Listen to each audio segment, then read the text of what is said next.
ಅಮೆರಿಕದಲ್ಲಿ ನಡೆದ ಅಪಘಾತದಲ್ಲಿ ಸಾವನ್ನಪ್ಪಿದ ಭಾರತೀಯ ವಿದ್ಯಾರ್ಥಿನಿ ಕುಟುಂಬಕ್ಕೆ 262 ಕೋಟಿ ರೂಪಾಯಿ ಪರಿಹಾರ ನೀಡಲಾಗುತ್ತಿದೆ. ಈ ಮೊತ್ತ ಎಷ್ಟು ದೊಡ್ಡದೆಂದರೆ ಪೊಲೀಸರ ನಿರ್ಲಕ್ಷ್ಯದಿಂದ ಸಂಭವಿಸಿದ ಅಪಘಾತ ಪ್ರಕರಣಕ್ಕೆ ಅಮೆರಿಕ ಇತಿಹಾಸದಲ್ಲಿ ಇದುವರೆಗಿನ ಅತಿ ದೊಡ್ಡ ಪರಿಹಾರಗಳಲ್ಲಿ ಇದು ಕೂಡ ಒಂದು. 2023ರಲ್ಲಿ ರಸ್ತೆ ದಾಟುತ್ತಿದ್ದಾಗ ವೇಗವಾಗಿ ಬಂದ ಪೊಲೀಸ್ ಅಧಿಕಾರಿಯೊಬ್ಬರ ಕಾರು ಡಿಕ್ಕಿ ಹೊಡೆದು 23 ವರ್ಷದ ಜಾಹ್ನವಿ ಕಂದೂಲಾ ಸಾವನ್ನಪ್ಪಿದ್ದರು. ಜಾಹ್ನವಿ ಕಂದೂಲಾ ಭಾರತದವರಾಗಿದ್ದು ಸಿಯಾಟಲ್ನಲ್ಲಿರುವ ಈಶಾನ್ಯ ವಿಶ್ವವಿದ್ಯಾಲಯದ ಕ್ಯಾಂಪಸ್ನಲ್ಲಿ ಸ್ನಾತಕೋತ್ತರ ಪದವಿಯನ್ನ ಪಡೆಯುತ್ತಿದ್ದರು.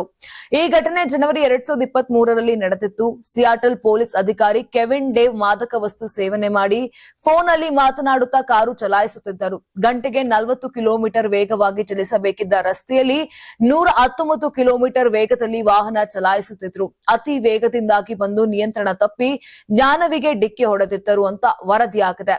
ನಂತರ ಅಧಿಕಾರಿಗೆ ಅಜಾಗರೂಕ ಚಾಲನೆಗಾಗಿ $5,000 ದಂಡ ವಿಧಿಸಲಾಯಿತು. ಅವರನ್ನ ಪೊಲೀಸ್ ಇಲಾಖೆಯಿಂದ ವಜಾಗೊಳಿಸಲಾಯಿತು. ಮತ್ತೊಬ್ಬರ ಬಾಡಿ ಕ್ಯಾಮೆರಾದಲ್ಲಿ ರೆಕಾರ್ಡ್ ಆಗಿದ್ದ ದೃಶ್ಯಗಳು ಬೆಳಕಿಗೆ ಬಂದಾಗ ವಿಷಯ ತುಂಬಾ ಗಂಭೀರವಾಯಿತು.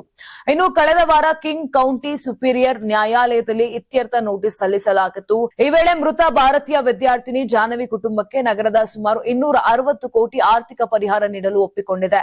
ಯಾರಾಗ್ತಾರೆ ಎಂಎಲ್ಎ ಅಭ್ಯರ್ಥಿ 2028 ಶೀಘ್ರದಲ್ಲೇ.